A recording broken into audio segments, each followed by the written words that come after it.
Good evening. I want to welcome everyone here tonight. Thank you all for coming out and being part of this community conversation. I know that there's an NCAA championship game on tonight.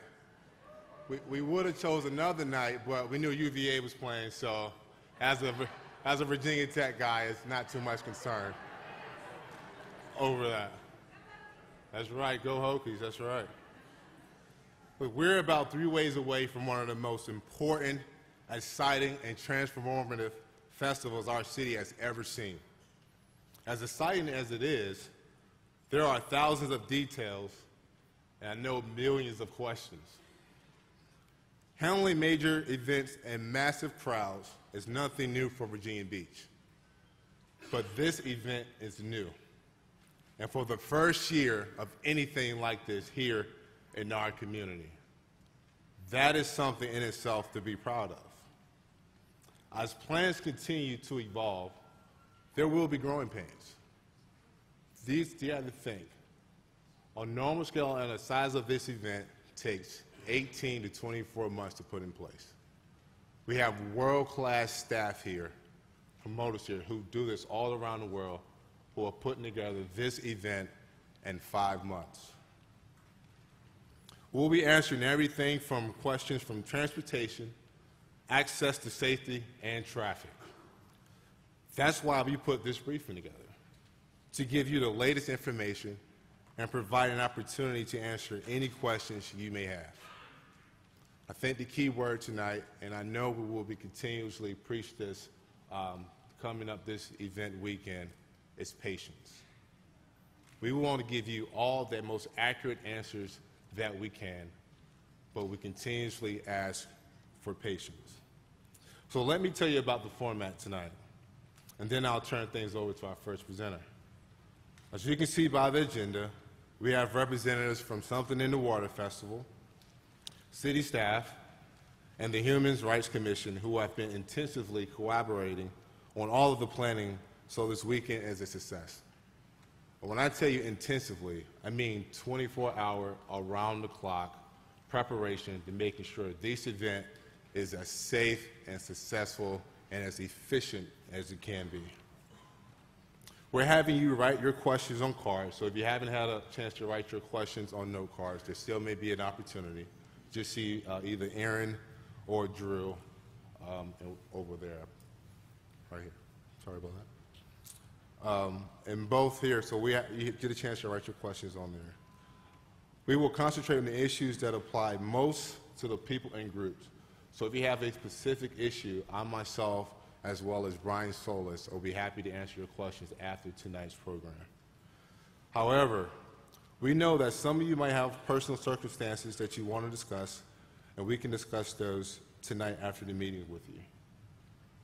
Our first presenter is the director of the festival, Emily O'Caden, who will provide an overview of a 3-day event, and then we'll get into the specific logistics for locals like transportation, parking, access, and traffic management.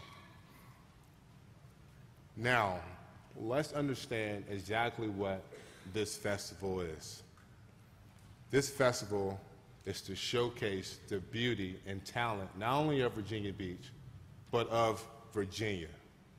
This festival is to celebrate the diversity and inclusion not only our city, but our state has to offer. Again, keep in mind, this is a first-year event. And by comparison, South by Southwest, which is in Austin, Texas, when they started out, they had 700 people to attend. They have 20 years of experience to get to a revenue of $1 billion a year. This is the first year of our event, and we are fortunate to have a world-class artist such as Pharrell Williams invest in our community. So with that being said, I'm going to bring up Emily O'Caden, and she will give you an overview of this 3-day event. Thank you.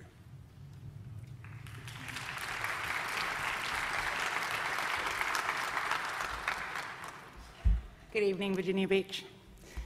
I moved into your lovely city this morning, and I will be here for the next 4 weeks. So if you see me in the street, you can say hi. Be nice. I'm sure most of you know the general information about the festival, but I will give you a recap to fill you all in. No surprises. Everyone was very excited for the show, and we went on sale with the 3 days, the April 26th to April 28th weekend, and we sold out almost immediately at 35,000 tickets. So hopefully that includes all of you, but we are a sold-out festival. The main music festival footprint is located between 10th and 5th Street. From 5th Street down to Rudy Loop will be closed off. That is where we have a lot of our offices and back of house areas, but our essential major festival footprint area is this. So our main entrance is on 10th Street. To come in through our entrance, you must have a wristband. To all the people that have purchased tickets, the wristbands are going out via fulfillment from front gate. If you don't receive your wristband in the mail prior to arrival, our box office is located here at the Convention Center. Box office is open Wednesday, Thursday, Friday, Saturday, and Sunday of show weekend. And it opens at 11 a.m. on Wednesday till 7 p.m., 11 a.m. till 9 p.m. on Thursday, 10 a.m. till 9 p.m. on Friday, 10 a.m. till 9 p.m. on Saturday, and 10 a.m. till 8 p.m. on Sunday. Bear in mind that is if you have purchased a ticket. Tickets are no longer on sale. So once you have your ticket, you can come through the 10th Street entrance, which is on the beachfront, unlike your shows previously, which have been in the side streets. We will be accepting all guests down the front of the stand. You can't miss our front entrance because we have an incredible artwork coming here currently on a shipping container from Taiwan that is 86 feet tall and 120 feet wide. Sitting at our very front entrance, you can see it on the map, it's called Cause. So it will be really easy to find. The general festival entrance also has a secondary entrance on 5th Street for both VIP and ADA entrance. If you have a VIP ticket or you need ADA entry and you can't get down to 5th Street, it's fine. We also have VIP and ADA entrance at the main entrance. The VIP viewing pit for all the VIP ticket holders is on the left-hand side. You can see it down there at 5th Street in front of Waterman's, which I'm sure everybody knows. And then we have all different activations happening within the festival footprint during the day from our presenting sponsor partners, such as Uber Eats, Verizon, Red. We have art activations from Friends With You, another incredible artist from Asia. So this is where all the fun will be happening on the music side. The music festival happens on Friday from 2 p.m. till 11 p.m., on Saturday from noon till 11 p.m., and on Sunday from noon until 10:30. There's been a lot of people asking for who is performing. We will announce on the 14th. So as of the 14th, you can go on our website and on our app, and the lineup and the order of who is playing will be presented so you can work out your day of music. Outside of the venue footprint, this is our city footprint. So I know a lot of people have been very curious to get further information on all the other activations and what we're presenting to you as a community. So I will give you a rundown of some of the other activations that are happening around town. Here at the Convention Center, on both Friday and Saturday, we have conversations and panels pieces being presented by multiple partners. They range from Cox to ODU, Shark Tank, and FOTA. We have late night programming here at the Convention Center on Saturday night only, called Trap Karaoke. Registration for Trap Karaoke will be online. It is separate to the festival ticket, and it will be registration for a week prior to show. We have, do I have a laser pointer, Julie? I think I might need one. Thank you.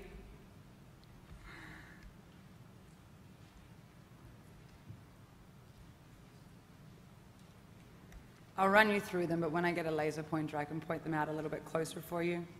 Adidas is activating at 24th Beach Stage. They're activating on Friday and Saturday only, from 11 a.m. till 7 a.m. Anyone with a festival ticket can attend the Adidas activations. You can also go online and register through the Adidas website and the Something in the Water website. Again, it will be a week before show for registration. You must have registered or have a festival ticket to attend. They have a multiple amount of activations happening, including dance classes. There's a basketball court. They're doing mentor circles.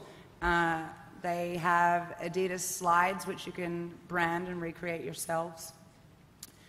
At 31st Street on Friday evening from 7 p.m. till 11 p.m., we have the Netflix and Array film screening. On the corner of, let's pull up my whole list so I don't forget any of these activations because there are so many. On the corner of 19th and Pacific, thank you, we have the Sony activation, which will be super hard to miss because it's a beautiful big dome. Maybe go in. Keep going. Oh. Does it work without it? It's fine. I'll just use my hands. The 17th Street Beach Stage, we have XQ Super School Bus Live and the activating, which is for some of the younger children. Another activation for the younger kids in the area will be Super Heroic, which is happening on Friday at SeaTac Elementary. At SeaTac Elementary, we also have the community garden that Virginia Natural Gas has been so awesome to support and provide. We have art masterclasses at Mocha.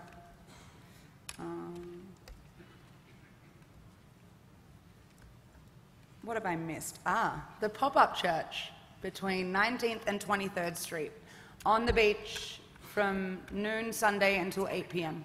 It's not going to go? Okay, no problem. So as you can see, looking at the festival map, we are taking over large parts of your city. We're very, very excited to be here and to be presenting this to you. I know a lot of your questions about this are going to be about how you get to those activations, how these activations may affect you if you live around them. The team that's going to follow me, including the chief and Rory Parsons, our festival coordinator, will talk through these processes for you. We have more information going up on our website, and you can always check in there.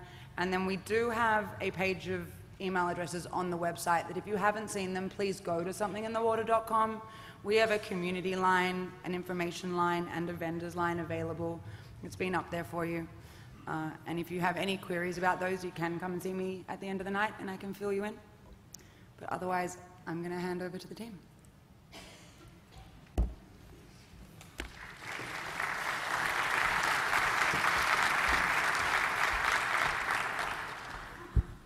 Chief, you left me up here all by myself. Any case, I'm Brian Solis. I'm Assistant to the City Manager for Special Projects. What I just want to tell you just for a moment is how the planning process for this festival has been a little bit different than some of our other special events. And the reason for that primarily is because of the compressed time frame that we had to work within.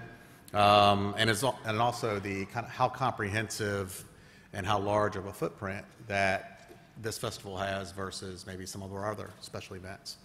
So I say that, but then there's a lot of similarities to the special events that we coordinate throughout the year. Some extraordinary special events that we all enjoy. It's just you would combine several of them to get to the footprint that Emily just described. So in order to accomplish getting this festival permitted as expeditiously as possible and also while not missing anything, we've created a series of work groups to pour over the information face to face and many times over and work through issues together. And the way that the framework that we had for that was into these four major categories on your left, and that is with regard to safety and security, transportation or traffic control plans, and for each of these, folks going to walk through this for you and also answer your questions with respect to these. Facility support. So what that means is, just like with other events that go on throughout not only the resort but the city, there are certain facility support and expertise that we provide, and in this case, it's where is electrical, where are franchise utilities, where is water available, and where they are not, the festival are to provide them themselves and augment them with whether it be generators of various sizes, various types of water, potable and otherwise, restrooms or comfort stations, and we kind of work hand in hand, primarily in our public works department, and they know the beach like no other. I would like to thank them and everybody involved in the planning process so far. Everything from what width of the beach can we expect to have, whether it be in the pop-up church area from 19th Street to 23rd Street, or the 4th Street to 10th Street area for the main stage. And trust me when I tell you, there has been a lot of analysis into that. There have been soil borings or it's sand borings about what the profile is and what stage can be supported and where. And there's also been an effort to try to project and try to affect what the width will be come game day, and that's April 26th. And then communications. I'd like to thank Julie Hill, who's the city's communications director. Pharrell Williams is a publicist up in New York City. The public information officers from all of the different supporting departments, EMS, fire, police, and public works. Emily herself has been on the communications team, and making sure that there's nothing missed in that regard to the program development for the festival. And that's how we have gotten to this point to really be able to put things in place to start loading in August 17th on the pier itself, on the beach itself in the 5th Street area. So in terms of management, and there'll be a little bit more talking about this during safety and security talk by the chief, but we kind of have a four-pronged approach to managing the event. The Emergency Operations Center is open to basically they have the best eyes on the city and particularly the resort area, and they're outside of the festival footprint, which is where an Emergency Operations Center should be. So this is your resource that is open during inclement weather events in particular. But what we've learned from South by Southwest and the city of Austin, who really have this down pat, is actually it is their Emergency Operations Center that runs the event for South by Southwest.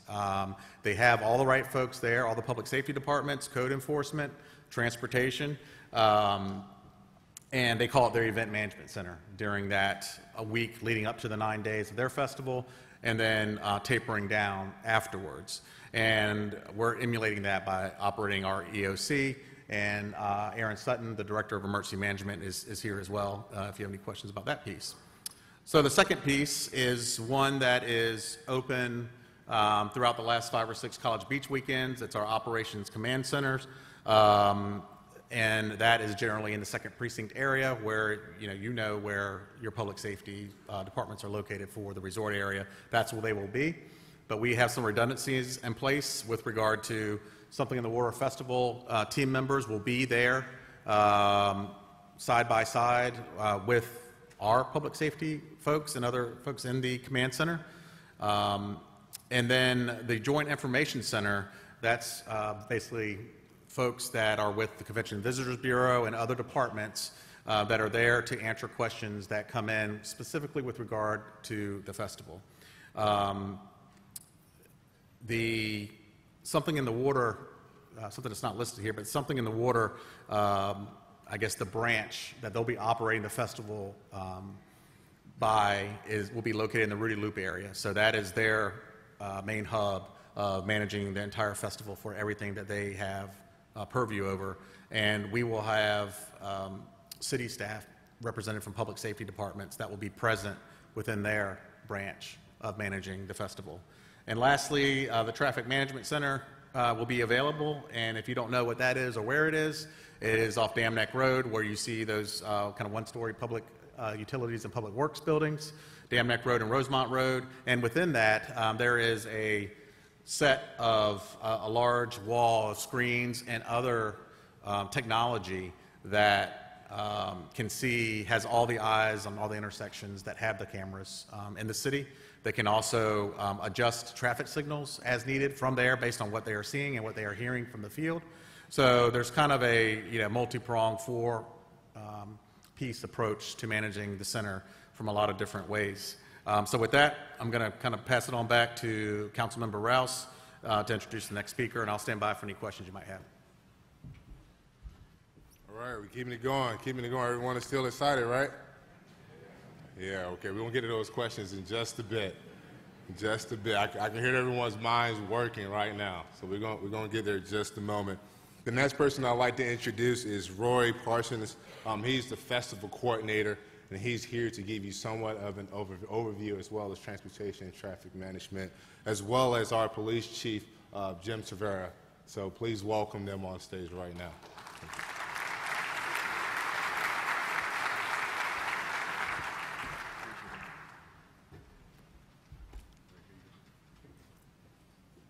Hi everyone, this is absolutely incredible. I don't think we've had this level of engagement and support before from a local community, so this is really fantastic. It's great to see. Thank you all for coming. We really appreciate it. Obviously, there are some questions that are going to happen straight after this. There's some really unique challenges here with the City of Virginia Beach with regards to doing an event this size, and we have confidence in our preparation and in our planning. This has been a collaborative process for many, many months with all the right agencies. And you guys are incredibly lucky. You've got an incredible support system here with regards to the city agencies that we've been working with, the infrastructure that's already in place. So it really gave us a head start in terms of the planning and the execution of this thing. So we're excited. We're going into this excited. I did want to give you guys a quick overview of what we have programmed here. Be the next slide. So a couple of the entities that we've been working with, obviously there's a lot of different factors here that we've been looking at, but ultimately we spent hours and hours and hours, hundreds of hours looking at maps and looking at the roadways around this area and looking at the previous event data that has been available to us, and obviously working with the cities, whether it's Virginia Beach PD, the City of Virginia Beach, Public Works, all these other great entities that you guys have here. And we programmed something around the unique challenges associated with this area. Obviously, parking is going to be extremely limited in the resorts area, and that's something that we knew coming in, and it's only become more and more apparent. So a lot of our messaging, a lot of our planning has been around how do we bridge the gap here in terms of how many people are coming and the parking that's going to be available and the potential congestion issues related to that. So we've worked on a regional shuttle program with a company called Fest Drive. Fest Drive are one of the biggest companies in the U.S. when it comes to large-scale event operations and logistics with shuttles. Their sister company, Bus Bank, as well. These guys have done the biggest shows in the country, but also the biggest sporting events, the Super Bowl, Coachella on the music side. They've also been very instrumental on some of the emergency operations at Hurricane Katrina and some other entities there. So we're excited to be working with them.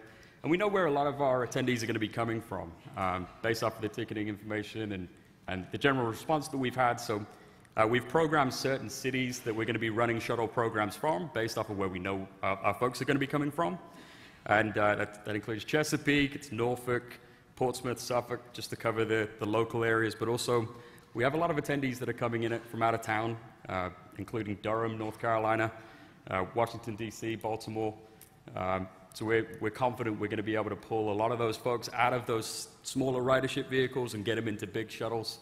And those shuttles are able to reduce traffic. So we're excited about that program. The second note on there, you see the park and ride shuttles. So we've been working very, very closely on the best available options for this. We are expecting a lot of people to want to shuttle into the area. And there are only so many big, large format lots in the area that can accommodate the sort of volume that we're looking at. We have been working with the Dam Neck Station lot. That's right there on Dam Neck and General Booth. However, obviously with that being a grass property, we have had a wet weather contingency plan for quite some time now. And that's the Live Nation, it's the amphitheater, the Veteran Home Loans United Amphitheater. So just move on very slightly here to keep this thing moving. We also have the HRT Wave Trolleys. It's a continuous service from 8 a.m. until 2 a.m., and that's April 26th, 7th, and 28th. That's your best opportunity to just get around that resorts area, get up and down Atlantic, get out to the convention center, and then also down to the main music venue. So absolutely incredible, again, that you guys already have that infrastructure in place in town, and we're excited that's already been brought to the table. We also, in this day and age, ride shares are a huge part of this puzzle. Uber and Lyft are obviously the two biggest entities, but there are a lot of other companies that are involved. Taxis, we've been very active with the taxis that are in town, and there'll also be some parent drop-off and pickup. We know that there'll be parents and friends that want to drop off attendees to our show, and we've made accommodations as such. We've worked very, very closely with Uber as our partner, but also with Lyft, and that's handling the rider communication, the driver communication. We've got some technology applications that we're excited about. We're also going to provide a designated drop-off and pickup area that is currently up on the website, but we're also looking to expand on that, and there will be some more updates to come. Ultimately, the best case scenario for us here is that as many people as possible are willing to ride in on their bikes and get around town on their bikes. We are encouraging that. Thankfully, Virginia Beach, it seems like a lot of you guys are very comfortable on your bikes and getting around the area. It's a great way to get around the area. But ultimately, if someone is lucky enough to be able to find parking in the area, which is going to be extremely limited, park once. Don't get back in your car and look to drive around the area. It's a beautiful area to walk around. It's a beautiful area to bike around. You've always got the VB Wave Trolley, which we're actively marketing through our website currently. Another message that we're just very, very keen to get out there, and this does really make a difference, although it might not seem like it does. If you do get in a vehicle, please carpool. The less vehicles on the road, the less traffic we'll see. So if you can travel in with 3 people as opposed to just the 2 of you, that makes a huge difference for everyone. So that covers the elements of the transportation program that we've brought into effect. Obviously, it's a very robust program. We've been working on it for a very long time here. We install these programs all across the country at large-scale events. Confidence in preparation and planning, obviously, is a unique challenge here in Virginia Beach, and we're looking forward to the opportunity to, not only program this the right way, but then improve upon it day after day, year after year. So I know that a lot of you folks are here. This is obviously a hot-button topic, and it is definitely a hot-button topic for us too. The employee and resident access to the impacted areas. And Chief Severa will highlight some of this, but ultimately, Atlantic Avenue from Rudy Loop to 10th Street, we've got a couple of different zones there that we're going to be looking to credential those vehicles, which is a priority for us. We will be looking to circulate maps with finalized routes and bullet point directions for all of those entities, and that will be coming. We don't want to put that out until it's absolutely final. So 1 week prior to the show. And during the week of show, we'll also have some vehicle passes that we'll look to distribute that will facilitate access to very certain businesses that are highly impacted by our immediate festival footprint. So you can see obviously Zone 1 and Zone 2 on there, Rudy Loop, and 5th Street to 10th Street. So at this point, I'm going to hand it off to Chief Severa. Which button is it for? It's just this one. Good evening. All right, this isn't a funeral. Good evening, everybody. A couple of things that I want to get out first before we get real deep into traffic. Will be very interesting during this weekend. But we've been doing this for decades. You know what it's like on 4th of July? On 4th of July, if you live anywhere in the Beach Borough, the North End, Shadow Lawn, and some of the areas that abut to it, if you leave at 2 in the afternoon and want to come home at 9 at night, it's not happening. So we have that same effect that's going to happen on this particular weekend, except traffic will probably be a little heavier than it is even on a normal 4th of July weekend. And so we're trying to prepare for all that. I've said, and we have some issues that we're going to do on our traffic plan, but I do want you to know that eventually it will boil down to a topic of physics, and that is you can only put so much mass in any given area, and you can only move it so quick. So there will be a time when this traffic is going to get extremely congested, and we're going to have to take other measures, as we plan for the evening, and we're able to identify an issue, adapt to that issue, and then overcome that issue. We're going to redirect. We're going to redirect to everywhere we can to the available parking. Once the parking is saturated, and once we get to a point where we have to prioritize the movement of some of our traffic, and we have to prioritize the movement of other public safety vehicles such as fire trucks and rescue trucks, there will come a time when we will begin to facilitate the traffic plan where we move the traffic off Atlantic Avenue in key spots. But you know we do this every weekend during the summer. For those of you who live and work in and around the oceanfront, you know we will go, when it gets too heavy, to a traffic diversion plan. We know that. We've been doing it. And so we will have those traffic diversion plans in place during this particular weekend. It says to ease congestion. Here's my biggest piece on easing congestion. Get here early, understand we're gonna have congestion, and understand it's gonna be heavier maybe than normal, and plan accordingly for that. We have our Waze traffic app will be updated. We're gonna have pre-positioning of our emergency vehicles, and I want you to know that working with fire and EMS as long as I have, they're second to no one on the entire East Coast. They know how to run a major event. They know how to plan for a major event. And our hat goes off to everything that they do. Remember, our fire entities are some of the best. We have our Virginia Task Force number 2 is right here out of Virginia Beach. They know how to work major events.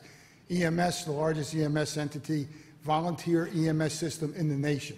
And they know how to work during these large special events. They will pre-position assets to make sure that they can move up and down Atlantic, Pacific, Arctic Avenue, wherever we need to be in a moment's notice.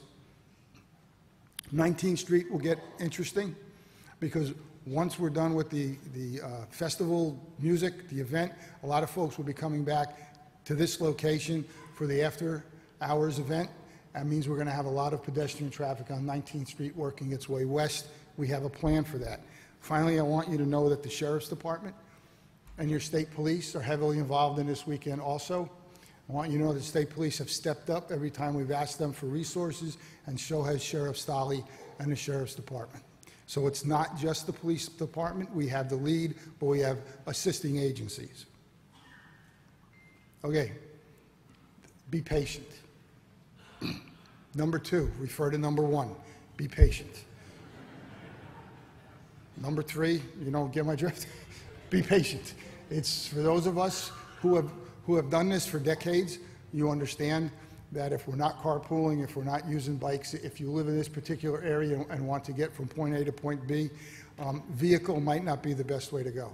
The second thing that I want to talk about with that is for those who work in the resort area, either carpool, use the shuttle system, or for the businesses, design your own shuttle system.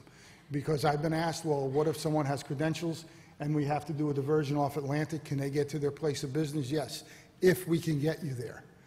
And there may be a point in time where we just can't guarantee that we're going to be able to move that many cars that quick.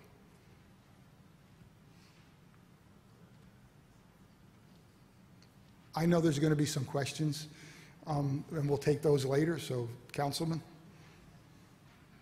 Or maybe there won't be any questions for police.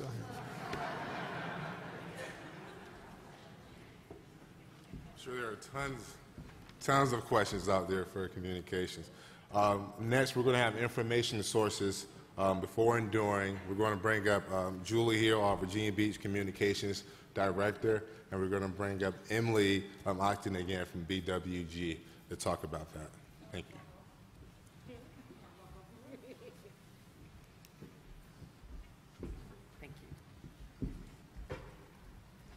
Thanks, everybody, for coming. We are doing this as a team because this has been a really collaborative process between the festival and the city. And as we get closer and closer, we're about a little less than 3 weeks out now, so as we get closer and closer, we're looking at the city's role on traffic and helping our locals get around, but we're also a force multiplier for the information sources that the festival is putting out. So that's what we've really designed here as a 5-pronged program that looks at how we coordinate the information and the messaging between the festival and the city, and that we offer you and our visitors that combination of information that's available. The somethinginthewater.com website is the primary source, as will be the event app when that gets unveiled shortly. Two primary sources, so there'll be information where you can go to and pull information off yourself, but we'll also have information that we'll be pushing out, and we'll show you a couple of examples of the things that we've been doing there. We want information that's available online, but not everybody's there, so we're offline as well. We want to make sure that we're just consistent, and then as Brian talked about, we've got staffing that will be available throughout that entire weekend, so we've got it covered from here to there. So you want to talk about any of the tactics that we've got, or? Sure. Go ahead. As I mentioned earlier, our app does go live. We are pinged to go live on the 9th, which is tomorrow. All of our information main feeds is through our website, so as we have tried to push from the beginning, please utilize the website. As we do get closer to show and you start accessing the app more, we use live feeding and live updating through our app. This is anything from letting you know about activations that are going on at the time, push updates on traffic for the areas that are most affected at what times. If there is an emergency, we get an emergency message to our application. This crosses over to if it is an on-day need or request and you're within the festival footprint, we use our festival screens to push out information. But everything relates back essentially to the application and the website to begin with. Our social media links that connect to this hold the same information, so our Facebook, our Twitter, and our Instagram. We're also using Nextdoor for this show. What other parts do you want? Oh, look, there's a whole other list there.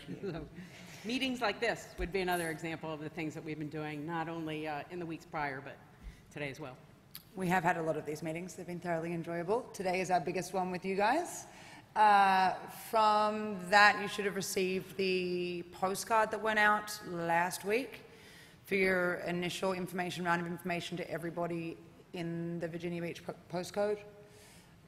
We are using wayfinding signage all the way from the convention center footprint to the festival. So if you are looking for certain activation spaces, ways to get around the festival site, we have wayfinding signage, large scale on the side of this convention center all the way down the streets and into the festival footprint. And then we've been supplementing with a lot of the information that we'll put out both in our newsletters, on our website. So there should be lots of different ways that you ought to be able to find the information. And ultimately, there in the postcard, if you're in this zip code, the 23451 zip code, and received the direct mail, you got the link to the residents at somethinginthewater.com email that you can direct questions to. But if you didn't get that, we've posted it on our website as well. So you don't only have to get that. We just wanted to really make sure that we were targeting the people who are most immediately impacted in this particular footprint. So those are the two email addresses for just general information, and then for residents specific, whether it's an access issue or a road inquiry that you have, those would be the two places that you could go for the information. So the next few slides are really just to show you some of the different ways that we've used the information. This actually is their website, and then the available app that's going to be coming tomorrow. Mm-hmm. This is the direct mail out that went out.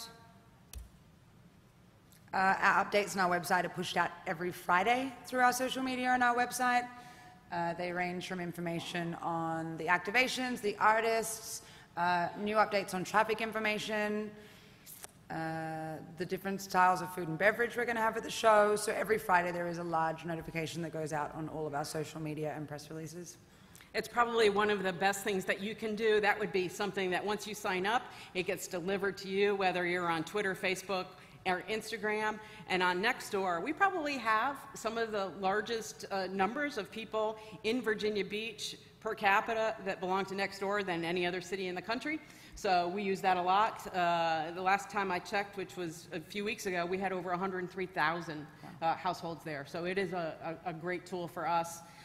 We can't see in, as you know, if you use Nextdoor, we can't go in, but we can at least post that information, and you'll be able to ask us any questions that you have. There's probably the one major element to this program that we actually started through College Beach Weekend last year and the 4th of July, and that is partnering with Waze. And through Aaron Sutton's office and the Office of Emergency Management, they've solidified an agreement with Waze that actually will enable us to even deliver more real-time information directly to the app. We don't have to wait for anybody else to post it. So that is probably going to be the one terrific source, huge source. And it is crowdsourced. If you haven't used the Waze app, you can download that, and you will have all of your friends and neighbors telling you all the different places that they're stuck, or where places will be available for parking or access. In addition to what Something in the Water is putting out, we actually are using it. We're either retweeting or posting on our own social media the information. So if you're not following it on Something in the Water, then you can follow it with us, and we'll be sharing that information to make sure we get as much reach as possible. These are a couple of examples of social posts that we'll be using as we get within the few days of the event. And it will be everything from see something, say something. I know that that's probably one of the most important things. It's a national campaign. We use it at every event. We want to make sure that we're using it here, and have talked with the event, with the festival organizers, about being able to have that kind of reporting feature actually through the event app. So you don't have to leave it. You can report right there. There's always 911 and 311 available for us. But see something, say something is going to be really an important thing, not only for our residents, you know what's out of place and what's not, but for our visitors as well to have that. And then we know traffic's going to be bad, so we'll just make sure that a few days ahead we're reminding people that they'll be able to plan for that. And Emily will be available for questions, but we'll let you introduce the Independent Observer Program.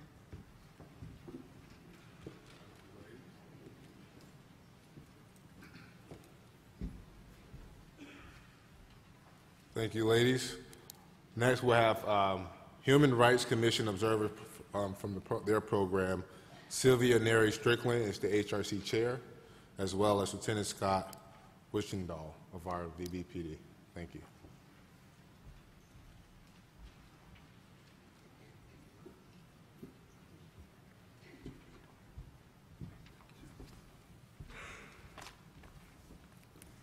Hi, you look very serious.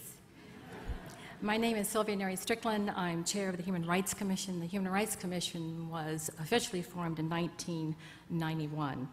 Through the years, the HRC has maintained an open and transparent relationship with the police department, and we began a hands-on approach to help monitor the oceanfront activities, especially on holidays and other heavily attended events. The strategy is, and has been, to identify small issues that can potentially become major problems. Last year, the Virginia Beach Police Department, they asked us to expand our observer program to include citizens, and that became the Independent Observers Program. Last year, it was very, very effective, and we got numerous feedbacks that helped us to tell us what we're doing in the right way and to help us improve on what we can do better. So we have 84 slots this year for independent observers, and I'll leave all of that to the lieutenant to follow up on. But we're very excited that citizens want to participate, and we're very excited to work with the Virginia PD. And I know you have a lot of angst, but I have been doing this since 1992, and I can tell you that I have complete faith and trust that the VBPD actually can handle this. And Lieutenant? Thank you, Sylvia. The purpose of the Independent Observer Program is to provide valuable input to the city, not just the police department, but the entire municipal government that's planning the event. and it helps us make decisions and make improvements for years to come, or even at the time that the event is going on during the night. If an observer makes an observation that is relative and we need to change it right away in that aspect. The other thing is we also evaluate all of the information that's compiled at the end through a survey process to help us plan the events for not only this event next year, but other events we have at the oceanfront and throughout the city. The expectations we have of the observers that we're looking for, if you're looking for people that were willing to volunteer, is we want them to be friendly, we want them to be open and observe city services, how city services are being provided, and how we can improve those services that are being provided. If they see something, we want them to say something. If it's suspicious, we want them to approach a police officer.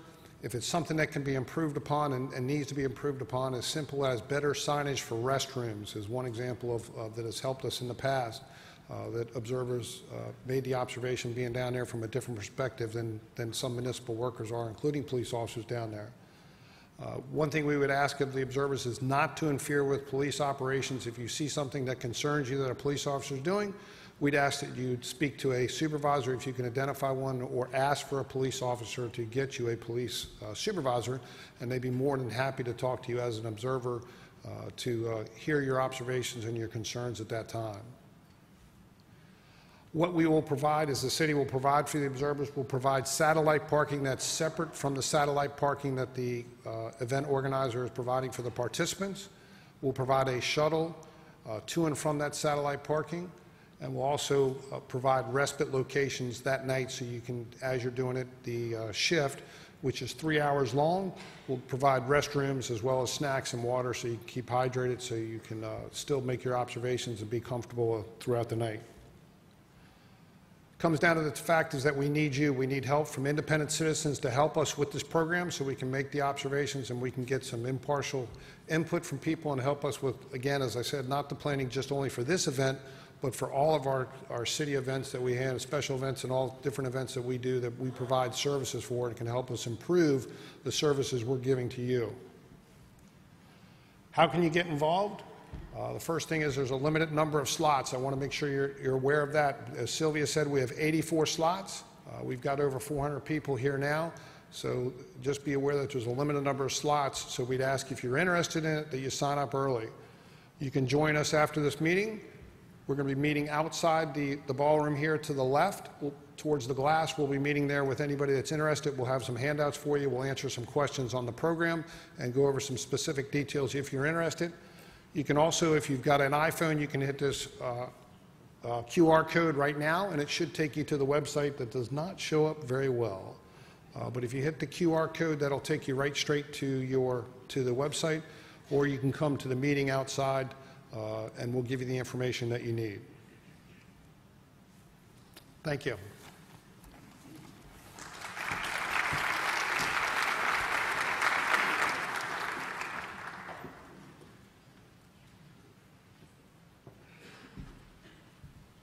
Now, the moment you all been waiting for, all right? Your questions. We're going to allow our panelists to come up. And while they're coming up, I'm just going to make a brief statement before we get to your questions. And understanding that this community meeting tonight and this panel are here tonight to provide you more information and to alleviate some of the concerns that you may have throughout this festival weekend.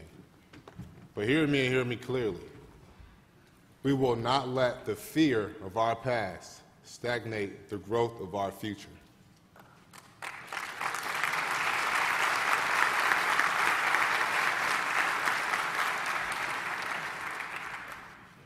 With that being said, I want to toss our first question to our esteemed Chief Severa. How will Burtnett Road North be affected? How will Burtnett Road North be affected? Yeah, it's, you know, I'm 6'4", so the mic is kind of out here. Burtnett Road is going to be heavily traveled. Think about this, especially when 264 begins to really get inundated. Folks will get off at either First Colonial or they get off at Bird Neck. If you get off at Bird Neck, you're going to sit for a while. A lot of folks will get off at First Colonial. They'll make their way down the boulevard. They're going to hit Bird Neck. We know that Bird Neck is that north-south, and we know it's going to take you down to General Booth, and it'll take you over to the parking area. So Bird Neck is going to be heavily used. We'll have officers to assist, but just plan for the fact that Bird Neck is going to be heavily used. And keep in mind, we have a lot of questions up here. We're going to try to get to as many questions as we can. If we do not answer your question, as you're a city councilman and at large, I'm always available. So send those directly to me. I think, Aaron, we may have some more postcards, some more cards over there as well. So if you want to pass those out, we'll collect those in a minute. This question here is for Brian Solis. And let me tell you, Brian has been working around the clock to get everything coordinated. He's worked very closely with BWG and the promoters here. And I just want to take my hat off to Brian because behind the scenes, this man has put in hundreds and hundreds of hours to ensure this. So thank you, Brian. Now here's a question, and I'm sure a lot of our residents would like to know, are there any vending opportunities for local residents? Thank you, Councilman. Thank you for your comments. There's been a lot of folks working hard, particularly in our public safety and public works departments. I'd like to thank them for their efforts. All the vendors that are serving the festival are actually vetted by the festival itself. I believe we kind of have a cross-section of local vendors as well as national vendors, if you will, that are serving the festival. And I know that there were a lot of applications to call through, and I believe Emily went through them all, or folks associated with her. So I don't know, Emily, if you want to chime in on that piece. Brian is correct. We had a huge influx of vendors, so I do thank you, and we appreciate everyone's request to be involved in our first year. Obviously, it is a first year, and we are on a timeline. Vendor applications have closed, and we will reach out to everyone that is not involved for this year in the hope that we can involve you in 2020. We are utilizing the markets on between 18th and 19th, Mediterranean and Cyprus, thank you. We are doing a vendor market to work with you and the local vendors as much as we can, and then our DLS partners, who are our food and beverage partners, are working with the local restaurants and vendors who applied through our website. We have 76 altogether on the festival side, but as for 2019, the website address is now closed until 2020. This next question is for Rory Parsons, our festival coordinator. Rory, will shuttle buses be only available to concert ticket holders? I'm glad you asked. No, they will not only be available to festival ticket holders. So you guys, if you'd like to take advantage of that service, we'd encourage that. Awesome. Like that. And here's to Chief Severa again. Can I rent out my off-street parking space? No.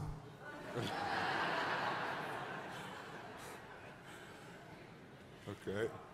Here's for all our local fishermen here. Brian, will the marina at Rudy Inlet be open?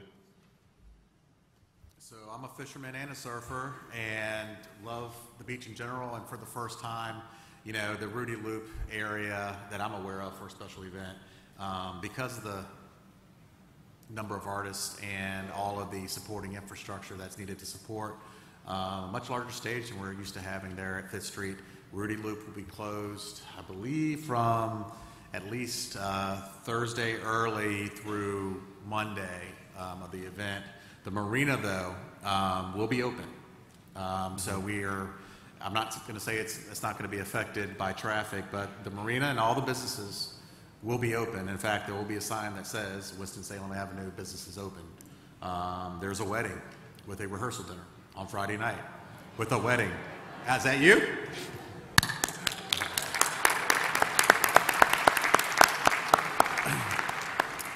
Mr. Williams will be providing free music for you, ma'am, and I hope you enjoy it. But seriously, we're very cognizant of that. Your wedding coordinator at Water Table has been reaching out on your behalf, and we appreciate that. And I believe the lady's name is Jess Cortez, that is with the Something in the Water Festival staff, can work one-on-one with you to show you how you and folks in your wedding party and your guests can get there. You do need a plan for additional traffic. But the short answer to the question is the marina and all the businesses on Winston-Salem Avenue will be open. I just want to take that opportunity to talk about, yes, from the jetty to 10th Street, Grumman Island Park will have a pause and access for a few days. Great. This question is for Rory, and I'm sure the chief can chime in if you like. Are the locals going to be able to have access to the beach at all if you are not attending the event? So the perimeter of our event footprint, unfortunately, will be closed during the build and the actual show days themselves, and obviously the tear down as well. However, the limit of that is not going to extend too much further than 10th Street. So the beach north of 10th Street, besides what we have going on for the Adidas activation, is going to be open still. Okay. Question for myself here. Let's see. Have we taken the opportunity to contact the governor to be able to use Camp Pendleton for parking? We've actually reached out to Camp Pendleton, but they actually have their own functions of their own and only will have provided limited space for parking. So we have tried that avenue. We have contingency plans in place from Dam Neck to the amphitheater in case the weather does not permit us to use those grounds. So thank you. Next question here for Chief Cervera. My kids are attending the event. My concern is safety. Please help me feel as a parent to feel reassured that my kids are safe. Thank you for that question. I was hoping we were going to get to the safety and security part of this dynamic festival. How do I explain this? We've done major festivals for the 40 years that I've been here. We know how to do major festivals.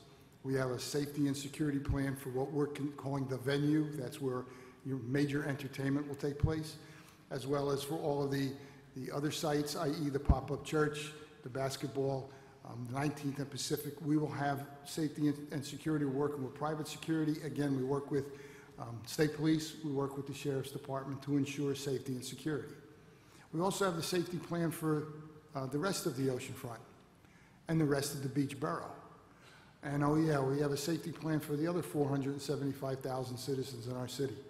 So our police department is completely mobilized. We will work 10 to 12-hour shifts. We also have a safety plan with, again, I talked about EMS earlier. They will be pre-positioned in places to make sure we could get the right medical attention to folks when they need it, not only in the venue site, but throughout the entire beach borough. And the fire department will pre-position particular assets. We want to make sure if you have that kind of a need, if God forbid you need a fire truck or you need that ambulance, we're going to get it to you as quick as we can. We have an integrated emergency response system. We've practiced this for a number of years. We're pretty good at it. Now, can I guarantee nothing is going to happen anywhere in the entire city of Virginia Beach? I wish I could, but you know, that's way above my pay grade. Stuff may happen, but we're able to respond to things as quick as we can. We will secure what we can initially and control what we can initially, and we have response plans for those other issues that may take place. The other thing you have to remember is every plan is great. I think Mike Tyson said he had a great fight plan until he got punched the first time. Well, we understand that. We have some tremendous plans in place, but we also know that there's the key to it. Identify the problem that's emerging, adapt to that problem, and then overcome it. So we're very flexible in exactly what we do. So whomever asked that question about your kids, we're going to do everything we can to make sure your children are safe, make sure all the festival goers are safe, the citizens in the beach are safe, and oh yeah, I got to make sure my cops are safe also. So we have those plans in place. And just to piggyback off of that as well, you talk about the investment part that Pharrell Williams and his production companies bring to our community. The festival in itself has hired over 187 private security firms that will be making sure that all the venues in the surrounding area is safe. So on top of our esteemed colleagues here. Okay, great. I know you all have visited here tonight, and you see the construction going down on 19th Street. And so one of the concerns that we have in this question from Brian, what are we doing to make sure that those work sites are safe for our visitors coming to our city? Thank you for the question, Councilman Rouse. And just to piggyback on the Chief's answer earlier in terms of kids attending the festival, I just want to let you know, I want to give a plug to Hampton Roads Transit that's here, that they are starting their trolley service a full week earlier. We have Commissioner Knoyton here as well from the Peninsula for HRT. There's going to be a T that the trolley is going to serve in terms of a continuous loop. And for the first time, in addition to serving Atlantic Avenue and Pacific Avenue from 25th Street on down to Atlantic Avenue at 41st Street and then back over, it's going to go west at 17th Street, cut across Jefferson Avenue, which is the road that is in the middle of the convention center, and then serve in front of the convention center. It's going to turn left on Parks Avenue and down 21st Street and start that T all over again. And something that the commission approved 18 months ago or 2 years ago is that all children younger than 18 ride for free. It's called the Student Freedom Pass. So there'll be a way for them to get around on the trolleys as an option if they like, and especially with the paying adult or even without one, they'll be able to use that service. About 19th Street, I'd like to thank our public works staff and police. We are planning on closing that to pedestrians, but also having access for residents and businesses that are located there. But it'll be primarily a pedestrian thoroughfare. The city manager sent out a memo last week advising all public works and public utilities capital improvement program projects to button up no later than noon on the 25th. And that means closing to the extent possible and as safe as possible all open holes, either with temporary paving or with covers, and that also includes moving any heavy equipment that's been staged out of pedestrian and motor vehicle pathways, and then they're free to open back up once loadout begins at noon on Monday. So there was a directive from the city manager to taper those projects down or pause them, and we do feel for them because this is the time frame where usually the small time frame they're able to get capital projects and infrastructure done. And by this time next year, I believe, or shortly after that, 19th Street will have all the utilities underground, will be more of a pedestrian plaza, thoroughfare, on-street parking, and so these are just growing pains. And as the sports center comes online, you're going to have more and more of these shoulder season type of activities, and we're going to need to adapt to working within and being within construction within that shoulder season and partnering with these large-scale events that are going to occur at the sports center and as we become more of a year-round destination. So the directive's gone out to button up those projects as best we can, and that includes moving any heavy equipment as well. All right, our next question will... Councilman, beg your pardon. So we are looking at providing supplemental lighting, thank you, Chief, within that corridor that, especially at night, folks coming from the main venue area to and from the convention center, because the convention center is going to have a robust program of activities and everything from technology pitches for entrepreneurs to religious talks to some leaders in the industry in fashion design and innovation, and we want to make them accessible also to the market, even though that's there during the day. So there'll be some supplemental lighting on 19th Street as well. Next question is for Emily, and I'm sure we are so lucky and fortunate to have one of our own retired captain, Mike Ronan, who provide decades of years experience throughout our community, help the promoters out when it comes to making sure that our city and this festival is safe. So if we can give him a round of applause as well. Can Emily and Captain Ronan, can you speak to the metal detectors as far as entering the venues, as well as can you bring chairs, bottled waters, and backpacks, and can you get autographs and pictures with celebrities? So the people want to know. I can speak to all of those things. 35,000 people is a lot of people to move through a front entrance. We do a process of mag and bag, that's what we call it in the festival world. So you will come through a soft wristband check at the front entrance, which is a secured fence line, 350 feet from our actual entrance. So no wristband, no entrance in the soft check. Once you come through, we have 35 magnometer scanners, so it's 1,000 people per line. Separate lines for VIP, separate lines for ADA. You will be mag scanned. Everyone will have their bags checked. Once you go through the mag scan and the bag check and through security, drops down to the ticket line, and your RFID scanner will scan on the ticket line, and then in you go to the festival. Just point of clarification, mag scan. You say mag scan, it's like the wand, right? Nope. What is that like? Can you explain that to the people? Do you want me to stand up and show you? Yeah, I do. Yeah. Show me exactly. There you go. All right. It's a metal detection scanner like the one at the airports. Okay. So I wasn't too sure myself of a mag scan, so I'm sure we had some questions out there and as well. Also, the primary focus during this weekend has been safety and security. We want nothing better than everybody to have a great time, spend all your money, and then leave at the end of the weekend. All the prohibited items will be on the website. Again, we want people to know what they can bring in, but we want ultimately safety and security for everybody attending these concerts, the activations, and so on. So, thank you. Next question is for Brian, and I'm going to kind of intro this. Did the school board vote on approve of use of school buses? The school board actually votes tomorrow for that, but school buses are a city asset to our cities. It's not the first time the city has used school buses for festival events, but I think one of the most important facts to understand is that this festival is actually paying for the use of those school buses, not your tax dollars. They're actually paying for the use of that, and as well as for our, that's something to applaud, but as well as for our bus drivers.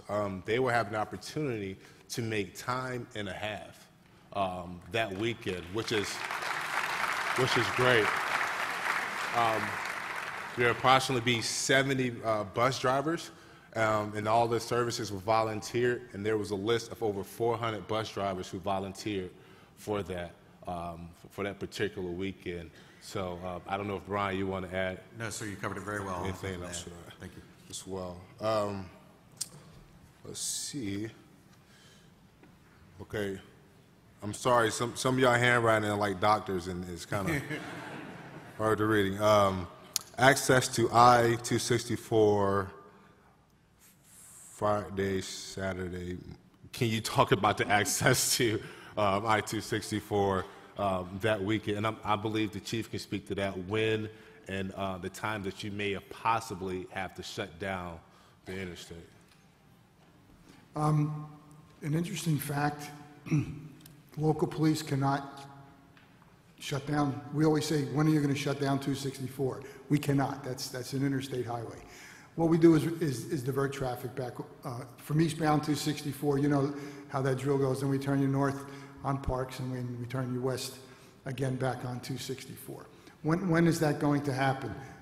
Two things I like to tell everybody. It depends. Again, it depends on what happens with the rest of the beach borough. We have, I believe, 3,500 parking spaces in the beach borough once they're taken, and traffic begins to get inundated in the entire area. And as I said earlier, if we get to a situation where we can't move fire trucks, if we can't move rescue vehicles or police cars, or get citizens out of their homes, that is when we go to the diversion off of 264. What time will that happen? I can't pick a time right now. I know it's going to be early. I know it's going to be early like it is on 4th of July. And on last year's College Beach weekend, we did do the diversion very early. I'm expecting it to happen early again, sir. If we come up with a specific time, we're going to have to get a little bit of work with VDOT, but we'll get that word out. But just count on it happening early evening, late afternoon. And also remember, the Waze partnership will actually let you know way in advance when the interstates be shut down. So please download that app as well. We're pretty much on the cutting edge of that technology, as being one of the first and few cities to actually partner with the app to let you know that the surrounding area will be congested. Brian, who will be cleaning up when this party, when this great festival and diversity and inclusion is over with? Who will be cleaning up? So her name is Emily Ockenden, and she's about 3 seats down from me. I'm just kidding. But there's been some outreach actually from the community on that piece. Ultimately, though, anything within the festival footprint is the festival's responsibility. Otherwise, we're partnering. We've had a lot of face-to-face time with them, and I'd like to thank our Public Works Department on how that process would occur, who would be responsible for what. So, and Emily, I don't know if you have anything to add in terms of how that process works. I would also like to give my thanks to Public Works. You guys have been incredible to work with. We are working with a private cleaning company who have a very large staff team starting on board with us on the 17th. To facilitate all cleaning requirements, we have partnerships with Waste Management and TFC for both recycling and dumpster hauling. And then post-show, we will have a beach cleanup initiative to give back to the community. I won't give away all the details just yet, as there is some fun involved in that, but we always look to leave a site the way that we started there. And we try not to leave anything behind. So we spend a lot of time and detail in our cleaning processes, and I think we have this one dialed.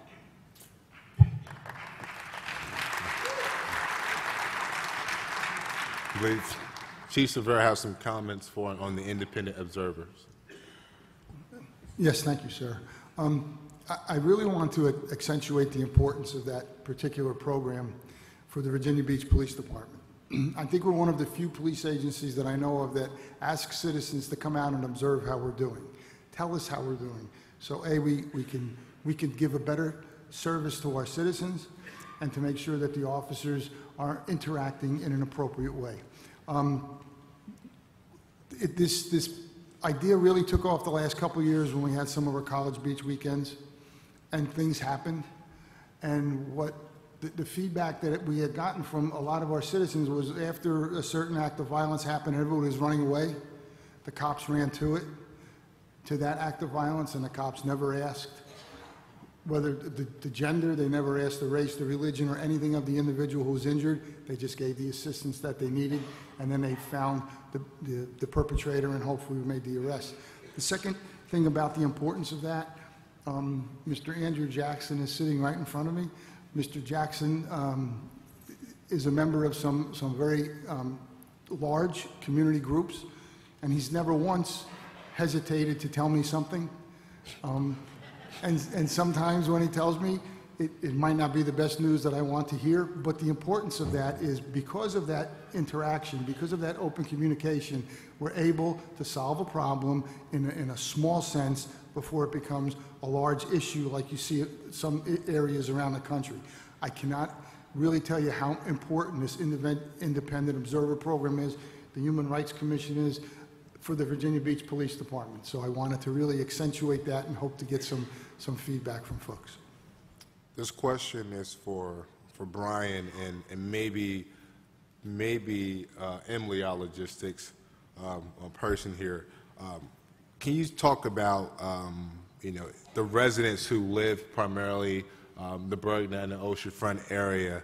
How will they be able to get in and out of their homes and their communities safely? And so can you speak to that? I'll start. It really kind of depends on where you live. So if you're going to take a trip, whether it be to the grocery store or wherever, that's relatively local, I'd go early in the morning and come back early in the morning. Otherwise, coming out soon will be kind of the lineup for all the artists in the main stage area, which will be the busiest activity at the oceanfront, between 5th and 10th Street. And you might be able to try to gauge between set changes and genre changes of the lineup, maybe when some of those holes might be. But for the most part, if you are a local, you will be able to get home. The difference between you and a visitor that's traveling from out of the area, whether it be from Chesapeake or from Richmond, is that you have somewhere to park. And eventually you are going to be able to get to your home. But it's going to take a while and you're going to need to plan for it. So it really, really depends. If you are a resident on Atlantic Avenue from 10th Street South, you will likely be credentialed to be able to get through that area that will be closed for motor vehicle traffic. A lot of the other streets in the oceanfront, you might have what's called soft closures, which means there's kind of barricades that say no through traffic, residents only, and you'll be able to get home that way. Again, the difference between you and somebody else driving around looking for parking is that you have somewhere to park. Man. So it really depends on where you are. I think what we need to keep in mind is that here again we're expecting a large influx of visitors to our community, and there will be inconvenience. We don't like to be inconvenienced. It's just the nature of having a festival like this. Keep in mind, this is only a 3-day event. You will be able to get in and out your house, but patience was that key word that Chief talked about as well. And I can tell you, all officers will be on deck.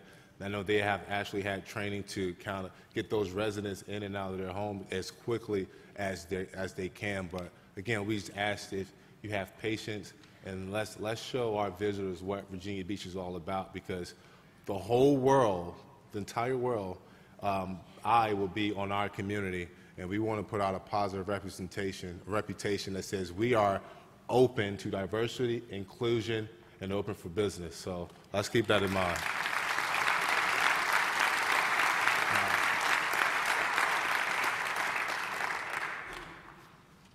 Next question will be Brian. I think we kind of signal out the young lady. Congratulations, getting married again. But I believe this is her question. My wedding is that weekend at Mocha. What am I to tell my guests? And so I know you have worked with them individually to kind of make sure we can help them out there. So first of all, I've been kind of coached by our city manager's office that a storm is approaching. The warning came out, and we'll have kind of 30 minutes to exit the building. Something to consider, but we're available for questions. I know I'll be sticking around with just some advice I received most recently. A wedding at Mocha, is that what the council? Yeah. Again, if you're here, please reach out to us, and we can put you in contact with Jess Cortez with the festival that will be coordinating, trying best to accommodate them. That might be Birdman. All right, okay. 25th Street. Yeah. Okay, well, I understand about early departure. We only have 5 minutes left. Was it something I said?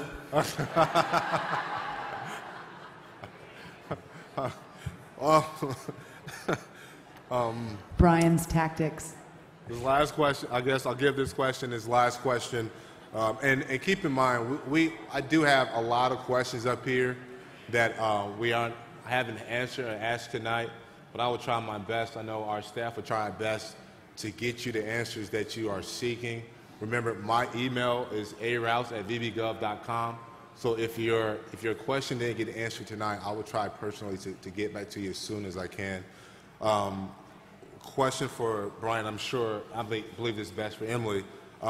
What is the inclement weather plan? So, in Mike Easton's office, of special events and film permitting, one of the requirements for any special events is an inclement weather matrix. It's pretty detailed. I could just offer that. It's a matrix that says basically for the different incident what the protocol is in terms of evacuation and at what time. And however, this is a rain or shine show. One thing that may hinder that would be an electrical storm, for example, and maybe high wind. But it's very detailed. This inclement weather matrix, it's available if anybody wants to look at it. It's kind of too much to go over here, but again, it starts with what the incident is, and then there's a response sequence of events that goes from there. And Emily, I don't know if you have anything to add. Access to hotels for guests who are not attending the festival. I believe if you have a hotel room key, that they are giving away parking permits for access to their parking to their hotel. So if you are coming down that weekend for a wedding, so to speak, the hotel will provide you with access and parking as well. I think it's just going to have patience to get into your hotel. So if I could, Emily, I don't mean to put you on the spot, but when do y'all think that might occur in terms of guests' credentials and that type of thing? Credentialing will go out during the week of show being the 22nd. The reasoning for that is we can't have credentials copied. It is for a safety security purpose, so all information will go out to you, but we don't want your guests to not be able to access your hotels or you as residents to not be able to access your houses because they've received the information that you're receiving and they've counterfeited it, and now we have an influx of too many people with the passes that are for you. So the map and information will go out next week, but your actual credentials and passes will be the week of show to try and alleviate the sort of pass copying that people have seen on other shows. Again, it's about 8 o'clock. I'd like to personally thank all of you all for coming out tonight and voicing your concerns and for your questions. We will try to get to your questions. I want to thank our panels, our first responders, our promoter for being here tonight.